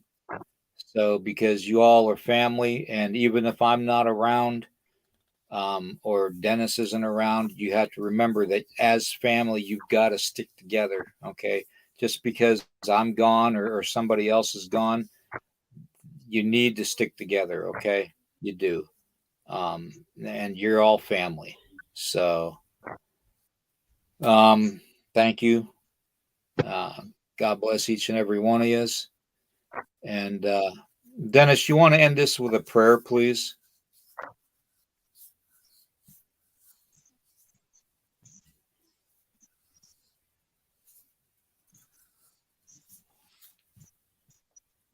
Yeah, let's go ahead and have a little prayer right quick. Um, Heavenly Father, we ask that you bless and keep all those that are listening out there today, that you move in their lives, that you hold them in your hand, that you direct them and guide them in the ways of this world, that you will watch over them and protect them. You promised us how the higher help and power of your angels to guard us and watch over us. And we ask today that you do that you send these heavenly messengers and help to us, that they would guard us and protect us in our lives. And no matter what this world or Satan may throw at us, that you will hold us and protect us always, that you will help us hold the line against the evil in this world by the power and the might of your love and your mercy. In the name of Jesus, we humbly pray. Amen. Amen. Okay, amen. All right. Well, thank you all very much. Thank you, Raven Creek, for putting that up for us. If you can, please like, heart, and share this out, and subscribe, please. And if anybody needs anything, lakotaman333 at gmail.com, and Dennis W. Carroll, what is it? Dennis W. Carroll at YouTube, is it, or at your website? It's DennisWCarroll.com and GhostWolfDC at gmail.com. Okay, I always want to say .net. I don't know why. I had to put a W in there. It should be DennisCarroll.com, but I had to put a W because there's another Dennis Carroll. He's a soccer player or something. So I had to put a W in there. So it's DennisWCarroll.com. Okay. All right. Well, thank you all for being here, and I look forward to seeing you all. We've got a very good Midnight Monster show coming up. Me and Dennis and Ryan is going to be on again, and we're going to talk the rake and pale crawler and all that, and ghouls, all three of them. So it's going to be a good one. So that's coming up on the 7th at midnight. Okay, which is technically the 6th at midnight, but you know what I mean. You know what I mean. It's the following day because it's like a second over. So, anyways, we love you all very much. Have a great Sunday. Okay, take care, everybody.